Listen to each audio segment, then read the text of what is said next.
Assalamualaikum warahmatullahi wabarakatuh. Salam sejahtera. Perkenalkan, nama saya Nadia Kilarsmi dari program studi Administrasi Publik. Saya berasal dari Kabupaten Bone, Provinsi Sulawesi Selatan, dan saya merupakan keturunan suku Bugis. Pada kesempatan ini, saya akan menjelaskan tentang kebudayaan saya, keluarga saya, beserta dengan silsilah keluarga saya yang membentuk identitas diri saya hingga saat ini. Nah, video ini dibuat sebagai bagian dari tugas mata kuliah antropologi saya. Nah, dengan tujuan untuk memahami bagaimana suatu kebudayaan bisa diwariskan melalui ikatan keluarga atau hubungan keluarga. Nah, langsung saja. Jadi, saya itu lahir dan besar di dalam keluarga yang berketurunan darah Bugis. Yang pastinya dalam kehidupan sehari-hari kami harus kami menanamkan nilai-nilai budaya suku Bugis di dalam kehidupan kami. Jadi selain bahasa yang harus kami gunakan dalam kehidupan sehari-hari dalam berinteraksi sesama suku Bugis, bahkan sesama anggota keluarga. Nah, ada nilai-nilai budaya juga yang biasa kami terapkan. Nah, contohnya yaitu pertama yang sangat terkenal yaitu budaya Tabe atau budaya Mapatabe. Tabe dan Mapatabe itu menurut saya sama. Jadi Tabe itu permisi. Jadi contohnya ketika kita lewat di depan orang yang lebih tua dibanding kita, biasanya kita akan mengatakan Tabe sambil menundukkan badan sedikit seperti itu, merendahkan sedikit. Jadi menghormati yang lebih tua. Nah, selain biasanya juga di kerumunan orang, jadi bisa dilihat dengan jelas diidentifikasi bahwa misalnya di kerumunan orang dia ada orang yang ingin lewat terus bilang Tabe, berarti dapat kita identifikasi bahwa orang tersebut mungkin merupakan keturunan suku Bugis, karena orang Bugis terkenal dengan budaya Tabe-nya. Nah, juga dalam hal lain selain lewat atau permisi lewat di depan orang yang lebih tua, biasanya Tabe juga digunakan ketika ingin memberi sesuatu dengan lebih sopan, seperti misalnya Tabe ini mohon Tabe pakai tangan kiri, Tabe pakai tangan kiri kak, gitu.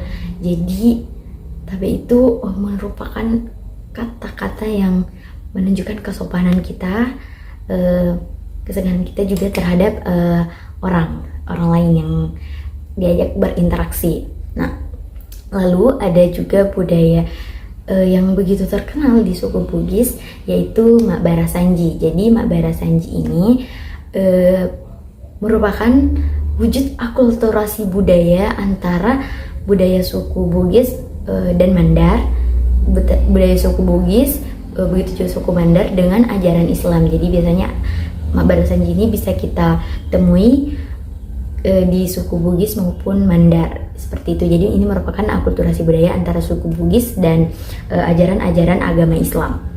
Nah, untuk Makbara Sanji ini biasanya ada di rangkaian acara Menrek Bola, yaitu syukuran rumah baru. Jadi pasti ada Makbara Sanjinya. Lalu juga di rangkaian acara akikah atau masa lama anak, jadi biasanya ada rangkaian Makbara Sanjinya. Lalu dimana ada juga di rangkaian acara pengantin. Jadi sebelum akad itu, malam sebelum akad pernikahan, ada rangkaian acara yang rangkaian acara kegiatan yang harus dilakukan oleh pengantin atau keluarga pengantin. Jadi mungkin yang pertama itu adalah papan ritma atau hatam Al-Quran, lalu yang kedua itu Makbara Sanji, dan yang terakhir itu Mapacing. Jadi Mapacing juga itu masuk dalam kebudayaan Bugis ketika seseorang ingin menikah. Jadi Mapacing itu membersihkan diri. Jadi biasanya tangan dan kakinya itu dilumuri dengan pacing ya. Nah, jadi Makbara Sanji itu adalah kegiatan di mana kita itu seperti memohon restu, memohon keselamatan kepada Allah Subhanahu wa Ta'ala. Jadi bisa juga dibilang Mabara Sanji itu dimana kita membaca kitab dengan melantunkan ayat-ayat pujian kepada Nabi Muhammad SAW, dan juga di ayat-ayat itu menceritakan riwayat kehidupan Rasulullah SAW begitu. Jadi Mabara Sanji ini merupakan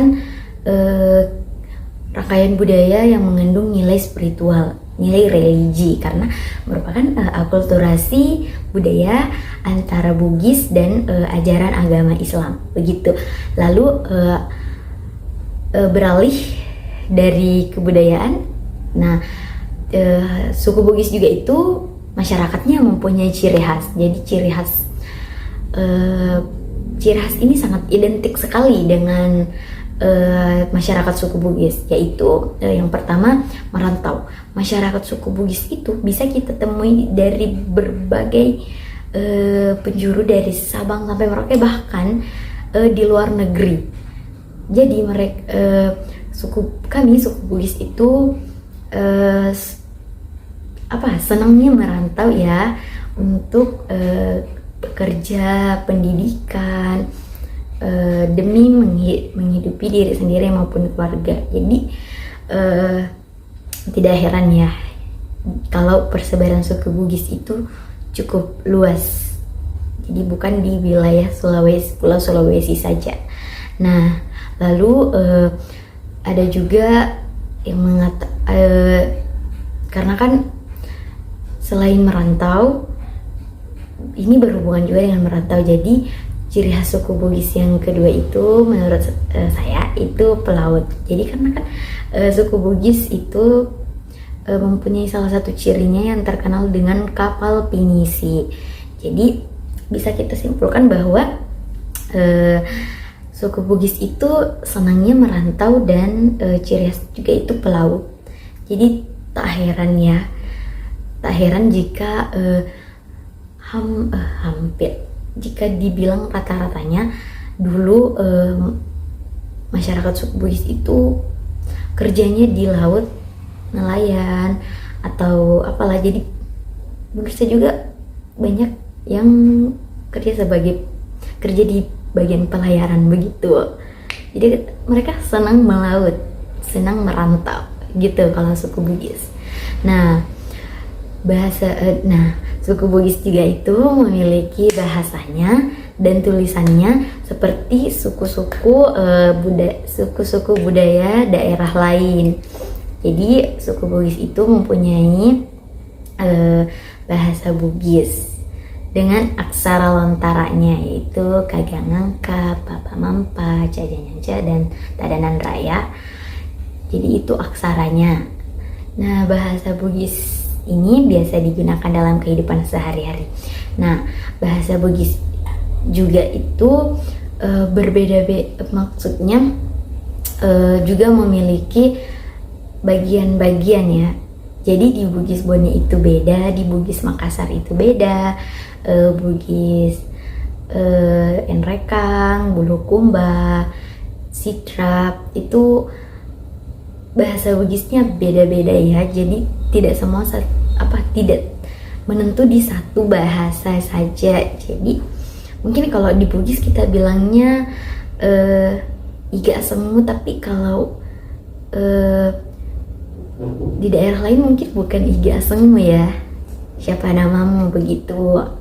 Nah, di Bugis Bone, nah kan saya merupakan keturunan Bugis Bone. Jadi di Bugis Bone saja itu juga pastinya kalau masalah bahasa ada logat-logatnya ya, cara berbicaranya, cara membawakannya. Nah, di Bugis Bone itu tiap daerah mempunyai ciri khasnya masing-masing dalam membawakan bahasa ya, dalam menggunakan bahasa Bugis. Jadi kalau misalnya logatnya itu cepat, cara bicaranya itu cepat menggunakan bahasa Bugis, bisa kita identifikasi bahwa mungkin orang yang berbicara dengan kita ini menggunakan bahasa Bugis, lalu intonasinya, logatnya itu cepat seperti nge-rap. Nah, bisa kita indikasi bahwa dia itu mungkin berasal dari Kecamatan Mare, kalau bukan antara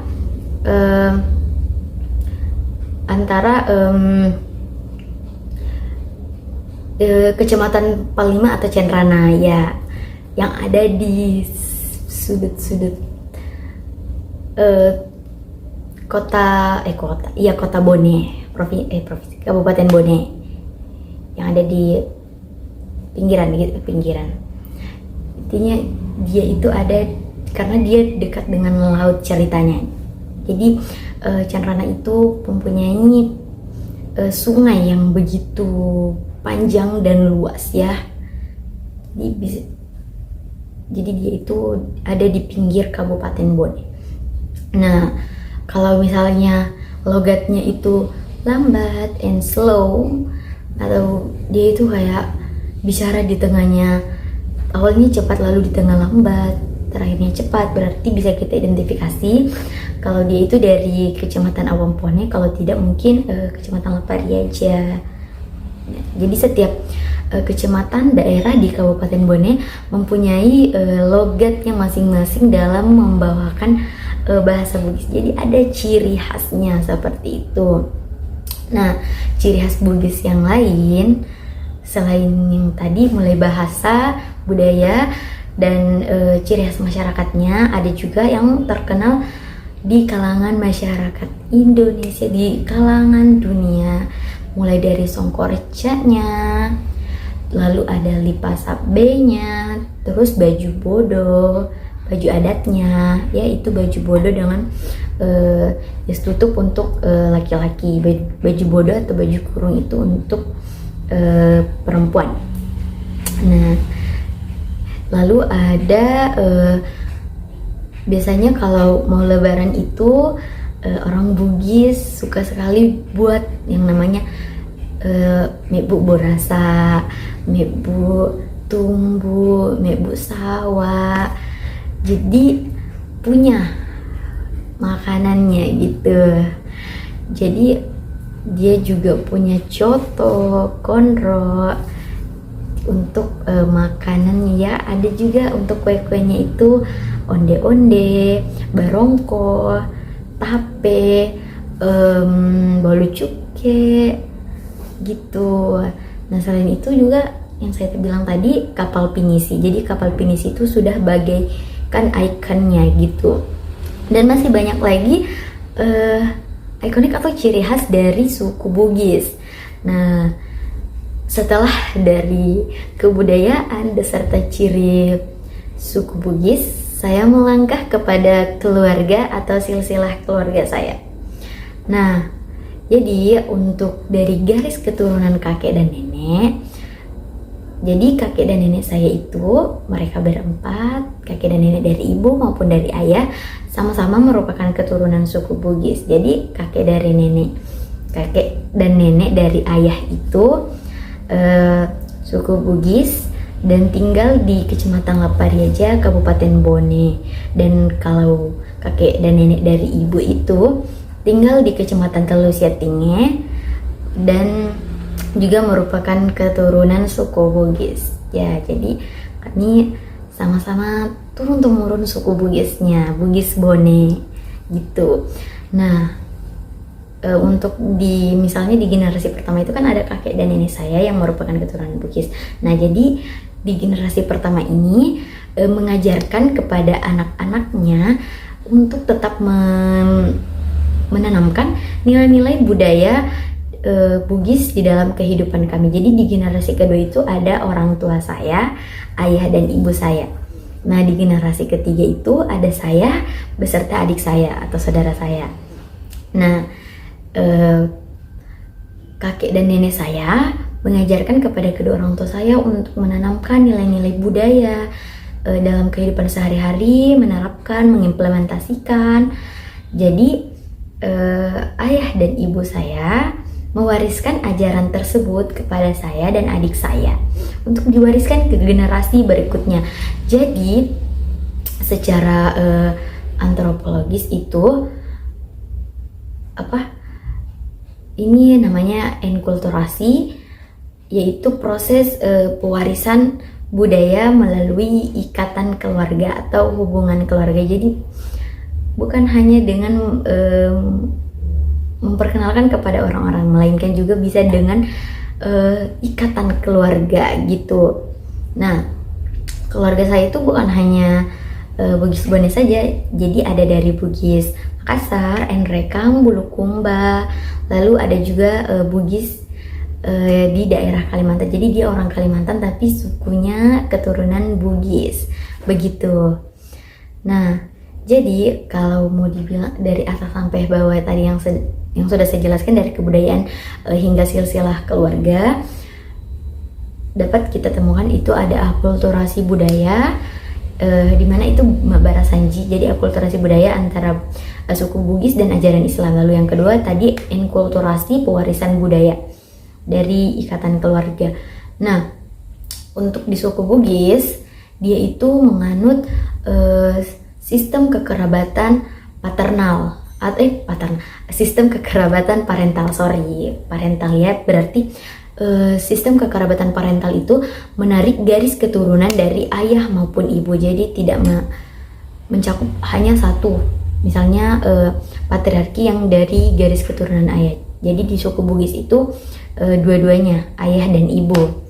Nah, jadi di dalam perspektif antropologi, saya dapat melihat bahwa budaya itu bisa diwariskan melalui ikatan keluarga, hubungan keluarga, dan juga bagaimana keberagaman budaya di Indonesia bisa menyatu dalam sebuah ikatan keluarga, silsilah keluarga. Jadi wawasan kita tentang budaya itu bukan cuma dari masyarakat luas saja dapat kita ketahui, melainkan dari orang-orang terdekat kita, keluarga kita, mungkin dari sepupu atau keluarga jauh kita. Jadi tidak hanya dari masyarakat luas, tetapi juga bisa dari keluarga-keluarga kita yang memiliki kebudayaan yang berbeda. Jadi mereka mengikat, mungkin dari keluarga saya yang laki-laki ini, lalu ada perempuan dari suku budaya lain, mengikat hubungan dengan keluarga saya, yaitu menikah. Nah, jadi di keluarga saya juga itu memiliki kebudayaan lain selain suku Bugis, begitu.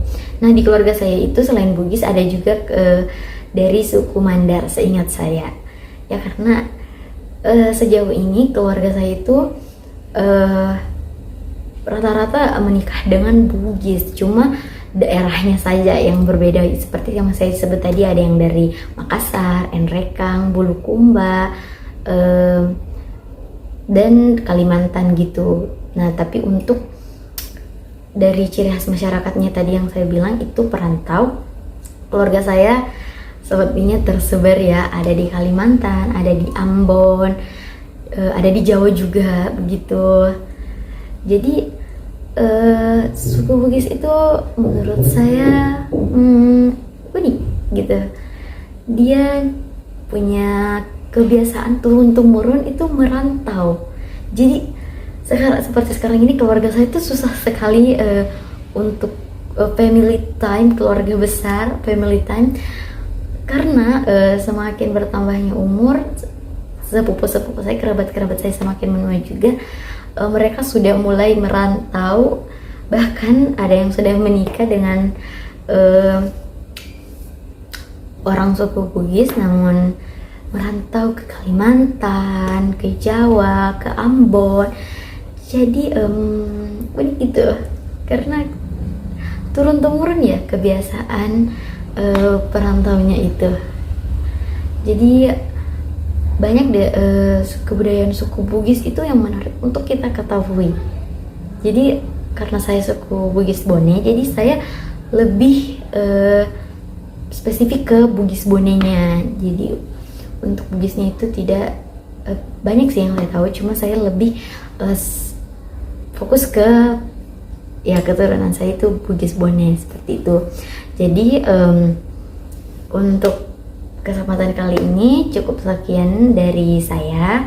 Semoga apa yang saya sampaikan itu dapat bernilai baik untuk saya maupun kita semua, seperti itu. Jadi cukup sekian dari saya. Wassalamualaikum warahmatullahi wabarakatuh.